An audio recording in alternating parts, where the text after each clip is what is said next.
Hello everybody, I'm Deanna from Nana's Journey. Thank you for joining me. Today we're going to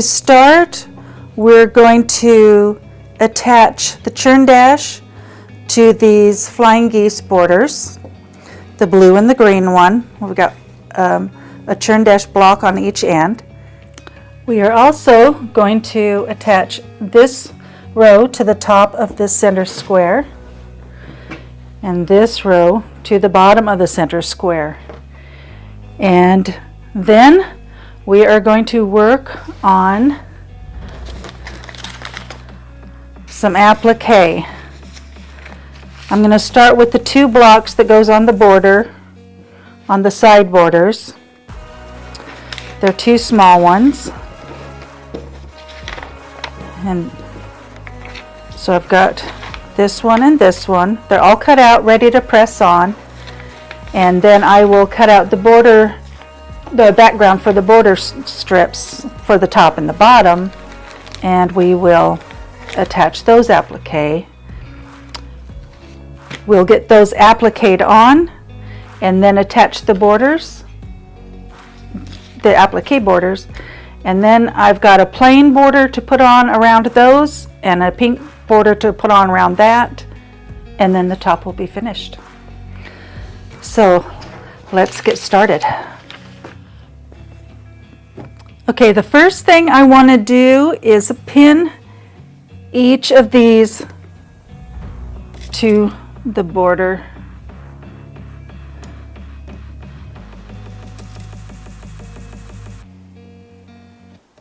And then I want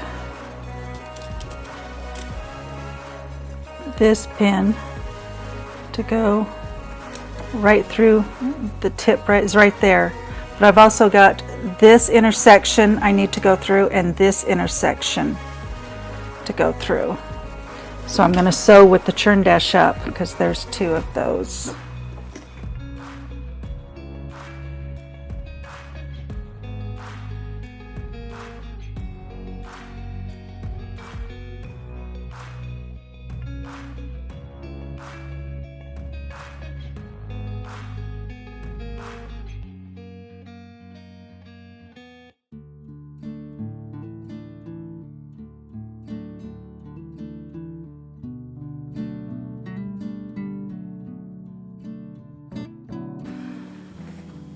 I'm going to sew just a little bit closer to the point there.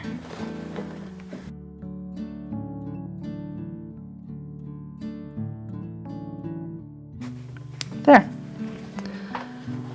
Okay, let's get those pressed and get the other blocks ready to sew to the center square.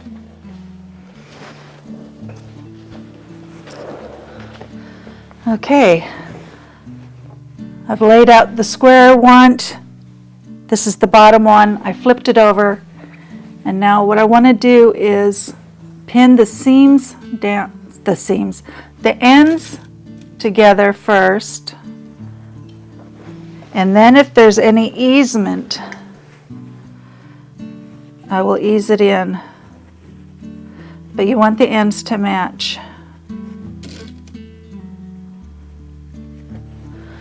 And I'll work with the middle.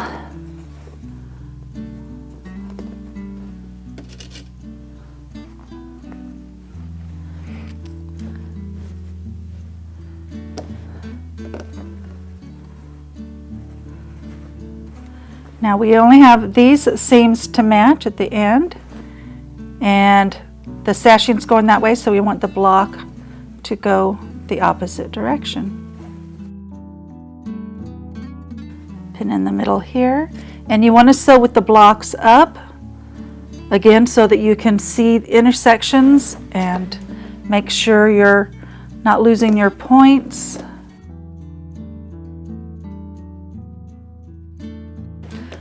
The longer your seam, the more you want to be sure to pin so that it doesn't end up wavy. Okay, now I'm going to go ahead and get the top piece, and I'm going to pin that on first too before I sew.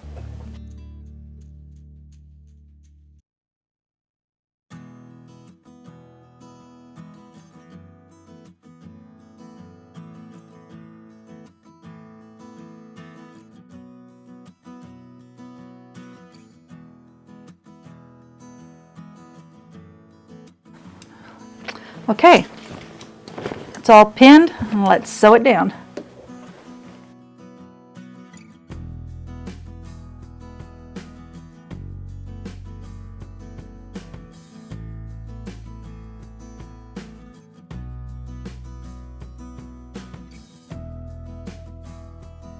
Okay, we'll get those pressed and then we will work on the applique. Okay, I've got my background pinned to my picture. I want to take my stem,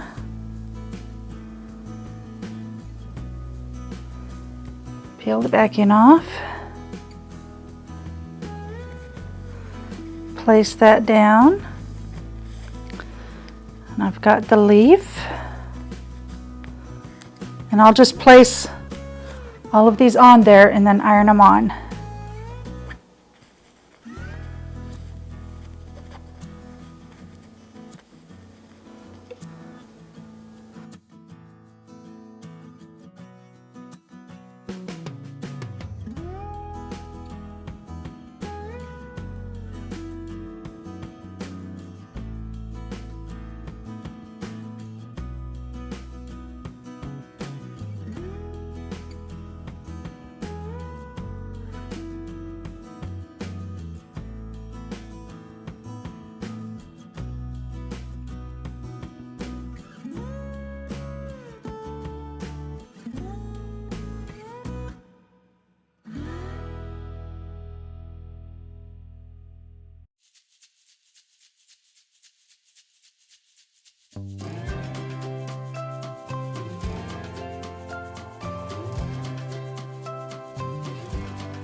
Okay, I have the background strip cut out. I cut it length of fabric of what I had left and not width of fabric so that I didn't have a seam. And I'm going to pin this.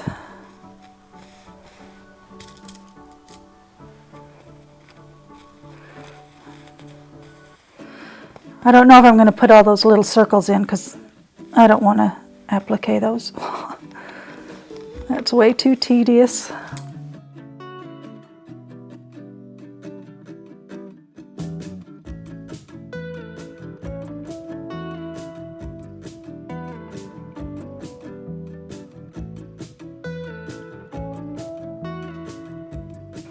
Okay, and I've ironed the middle here, and here's the middle of my drawing.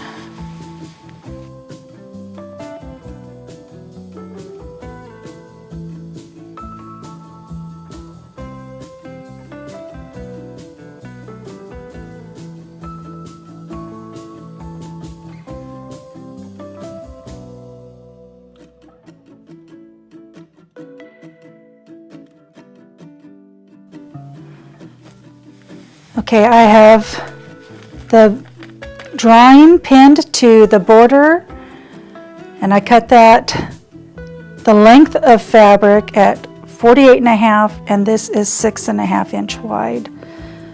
And I cut it by length because I didn't want a pieced border. Although if I want to do an outside border in this, I will have to do some piecing there, but I'll make that decision when the time comes. So I'm going to start with the two end flowers.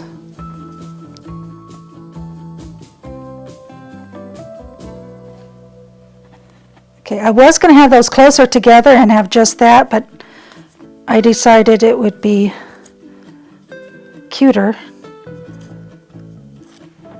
to have some pink in between.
Now I will do the other one just like this.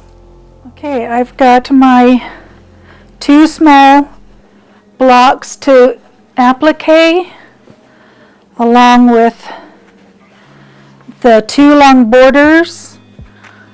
I've got some green thread for the top.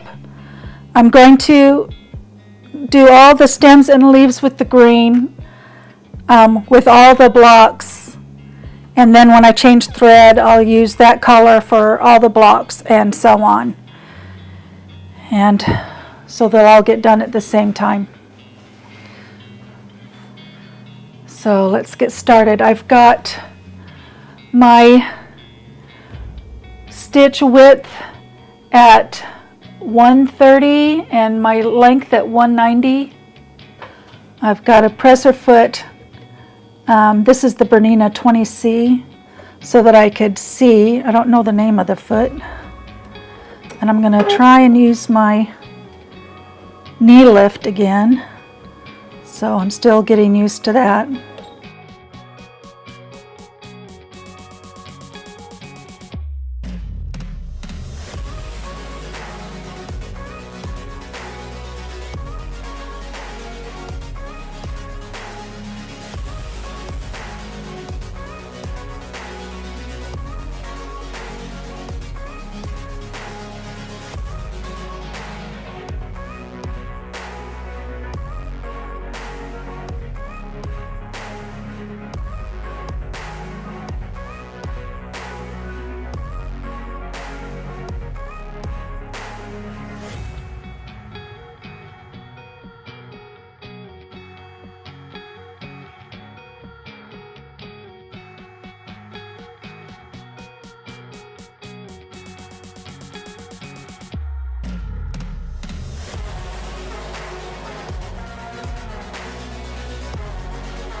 Okay, the next step is to sew these onto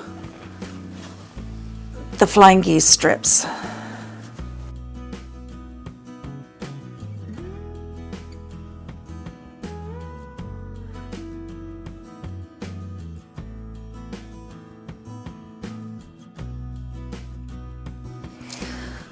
Okay, I got these sewn on, and can you see a problem here?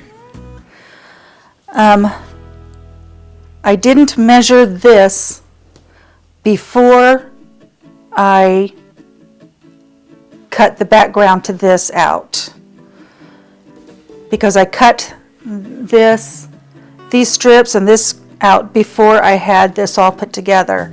So I should have waited. So these are also too short lengthwise.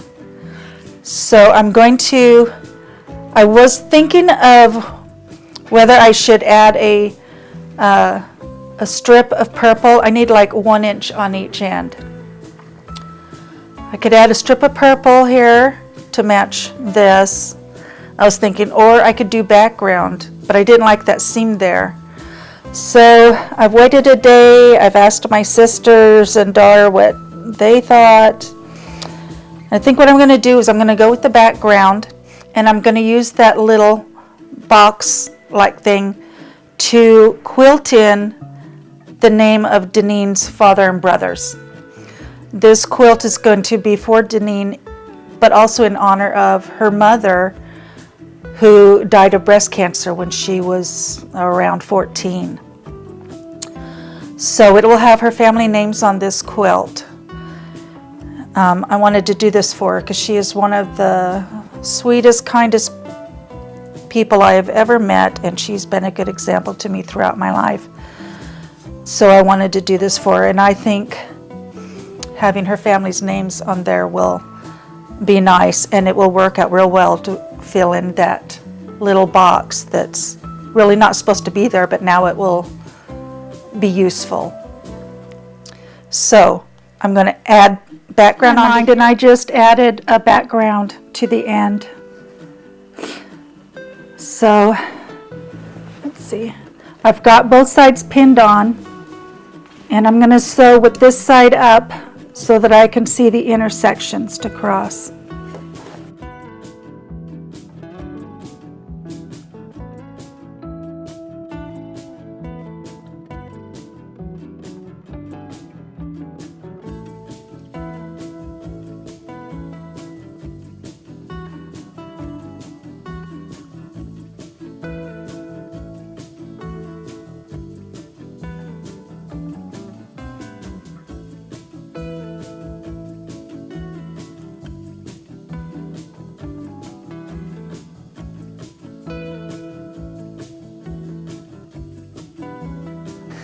Okay, now I'll just press that open, pin the other two borders on, and get them sewn. Okay, I've got these pinned on, and now I'll just sew them on.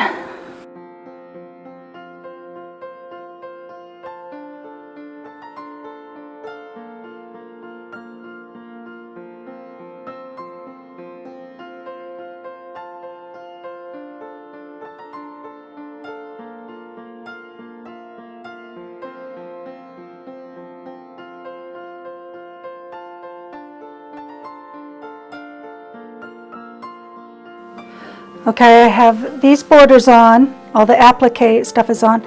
Now I've got these cut into strips. I just need to piece them, put them on. This will be a 3-inch border, and then cut this into strips and put the last border on the outside. And then the top will be finished. So I will see you when I've got it done. Okay, before I end this video, I just wanted to go over some things for those who are thinking of designing a quilt but are too scared. Don't be too scared. The mistakes are not really mistakes. I like to call them teaching moments. And if you'll recall, my first and best teaching moment was that I cut this center square too small, and so I had to add this pink sashing. And that was perfect. That was the best teaching moment I've had through this whole thing.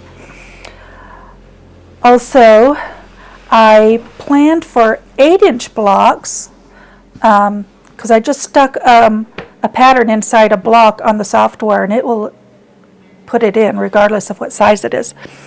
But I'm not going to divide 8 by 3. You'll notice I've got a 9 patch, so I've got 3 and 3. So I've made these 9-inch blocks, and because I had 9-inch blocks, I had to remove this sashing that was between all the blocks and just have it in the middle so that the math was right. So that was also no big deal and a good learning moment. The flower basket, that was my biggest problem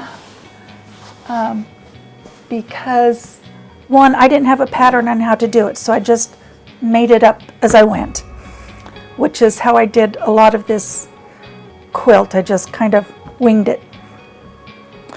I made these in the wrong orientation. These were made to go this direction and not on point, so that had to be redone. And then I trimmed it too short, and so I lost my points on the flowers and the basket, so I just redid the whole block. But I just made it up as I went. You know, you can do that in quilting. You can make your own blocks.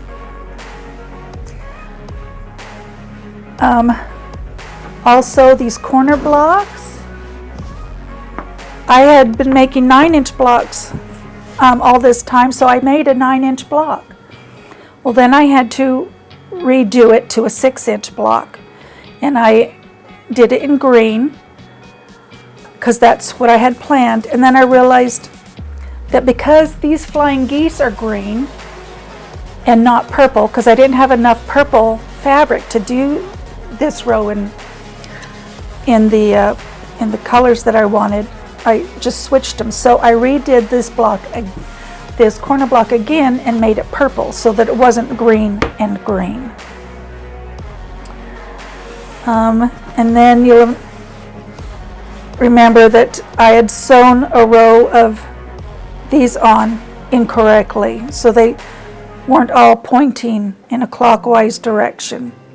You know, so they weren't making a circle. So that had to be fixed. That was no big deal. And then there's the applique that also had a mistake. I cut them too short. So I had to add this.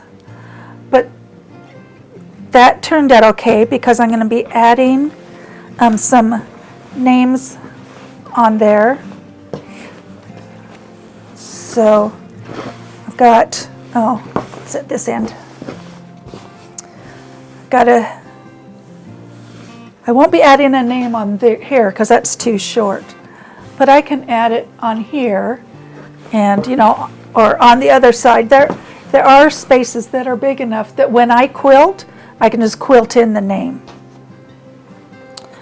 So, but that's it. The top is done, and I just need to get it sandwiched.